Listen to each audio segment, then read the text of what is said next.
বিসমিল্লাহির রহমানির রহিম। আজকের অধিবেশনে আপনাদের স্বাগতম জানাচ্ছি।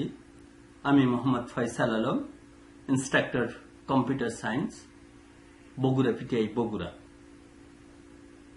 আজকের যে অধিবেশন নিয়ে আমরা আলোচনায় যাচ্ছি সেটি হচ্ছে একটা ফোল্ডার কিভাবে তৈরি করা যাবে, একটা ফোল্ডার তৈরির ধাপসমূহ কি কি। চলুন দেখা যাক একটা ফোল্ডার কিভাবে তৈরি করা যায়। শুরুতেই কম্পিউটার অন করার পরেই আপনি ডেস্কটপের এমন একটা পরিবেশ দেখতে পাবেন। ডেস্কটপ এনভায়রনমেন্টের খালি জায়গায় মাউসের রাইট বাটনে ক্লিক করুন। তারপর একটা মেনু আসবে, সেখান থেকে বিভিন্ন ধরনের অপশন আসবে। আমরা অপশন দেখতে পাচ্ছি view, sort by, refresh, paste, paste shortcut, new. সেখান থেকে নিউয়ে কাছে মাউস পয়েন্টারটি নিলে আরেকটি পপ মেনু আসবে। নিউ বরাবর আমাদের যেতে হবে, ওপরে নিচে মাউস পয়েন্টার কিছুতেই মুভ করা যাবে না, তাহলে পপ মেনুটি হারিয়ে যাবে। নিউ বরাবর গিয়ে ফোল্ডারে ক্লিক করব। নিউ ফোল্ডার 2 নামে একটা ফোল্ডার তৈরি হয়ে গেল। এখন এই ফোল্ডারে আমরা নাম দেব। যখন ব্লু কালার থাকবে তখন এই নামটি লেখা যাবে।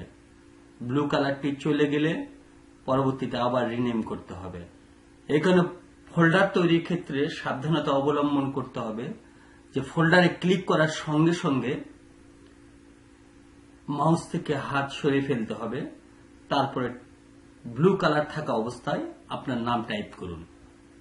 যেমন আমি নাম লিখছি ফয়সাল, FAISL। নামের শুরুতেই আপনি বড় হাতের অক্ষর চাইলে সেক্ষেত্রে শিফট প্রেস করে ওই অক্ষরটি চাপতে হবে। ফয়সাল নামে ফোল্ডারটি আমার তৈরি হয়ে গেল। এখন এন্টার প্রেস করুন অথবা খালি জায়গায় ক্লিক করুন। ফয়সাল নামে একটা ফোল্ডার তৈরি হয়ে গেল। ফোল্ডার এক ধরনের আইকন, যার মধ্যে ফাইল ও ফোল্ডার উভয়ই থাকতে পারে।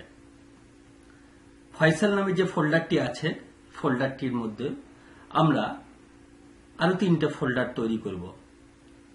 চলুন দেখা যাক। ফয়সাল নামে যে ফোল্ডারটি আছে সে ফোল্ডারটি শুরুতেই ওপেন করব। ডাবল ক্লিক করে আমরা ওপেন করতে পারি, অথবা এই ফোল্ডারের উপরে মাউসের রাইট বাটনে ক্লিক করে ওপেনে ক্লিক করতে পারি, অথবা ফোল্ডার আইকনের উপরে ডাবল ক্লিক করলে ফোল্ডারটি ওপেন হবে। আমরা এই উইন্ডোটি বড় করতে চাইলে মাঝখানে ম্যাক্সিমাইজ বাটনে প্রেস করব বা ক্লিক করব। ফোল্ডারটি ওপেন হয়ে গেছে। কিভাবে বুঝবো? আমার টাইটেল বারে ফয়সাল নামটি দেখা যাচ্ছে। এই ফয়সাল ফোল্ডারের ভিতরে আমি আরো 3টা ফোল্ডার তৈরি করব। দেখুন কিভাবে ফোল্ডার সহজে আমরা তৈরি করতে পারি। আগের নিয়মে আমরা ফোল্ডারটি তৈরি করব। চলুন তৈরি করি। ফয়সাল ফোল্ডারের মধ্যে লেখা আছে দি ফোল্ডার ইজ এমটি। তাহলে এখানে খালি জায়গায় মাউসের রাইট বাটনে ক্লিক করলে একটা মেনু আসবে। সেই মেনু থেকে নিউ অপশনে গিয়ে নিউ নির্বাচন করে আগের নিয়মে নিউ বরাবর যেতে হবে। নিউ বরাবর উপর নিচে মাউস পয়েন্টার মুভ করলে ফোল্ডার অপশনটি হারিয়ে যাবে। নিউ বরাবরে আমি যাচ্ছি, গিয়ে ফোল্ডারে ক্লিক করলাম। তাহলে নিউ ফোল্ডার নামে একটা ফোল্ডার তৈরি হয়ে গেল। ফোল্ডারটির নাম দেব পিকচার।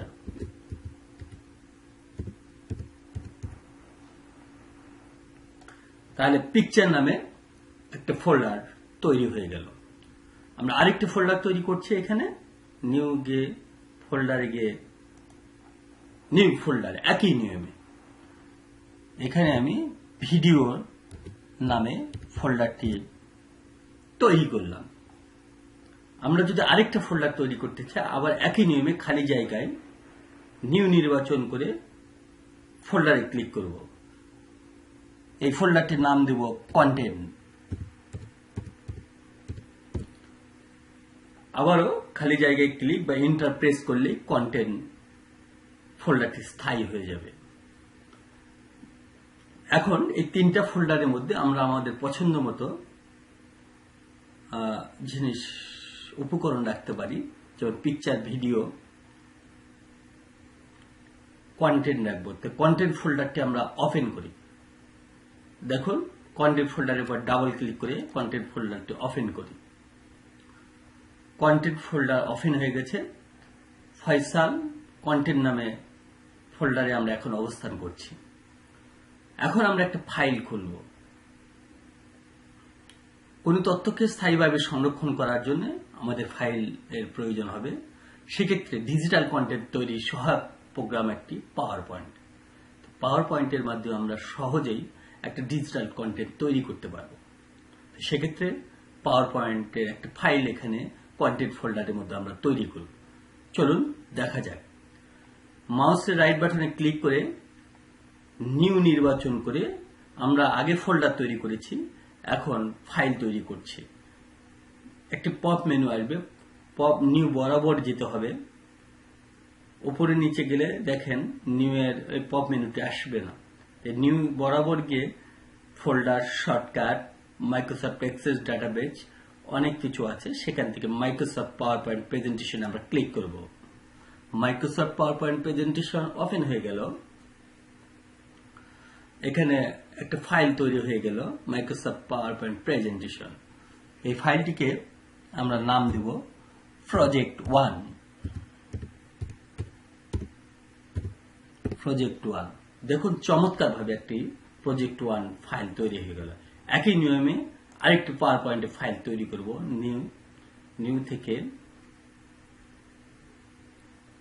আবারও দেখুন, Microsoft PowerPoint presentation project 2। তাহলে প্রজেক্ট 2 নামে আরেকটি ফাইল আমার তৈরি হয়ে গেল। এইভাবে সহজে আমরা একটা ফোল্ডারের মধ্যে PowerPoint, Microsoft Word, Excel যে কোনো ফাইল তৈরি করতে পারি। ধন্যবাদ সবাইকে।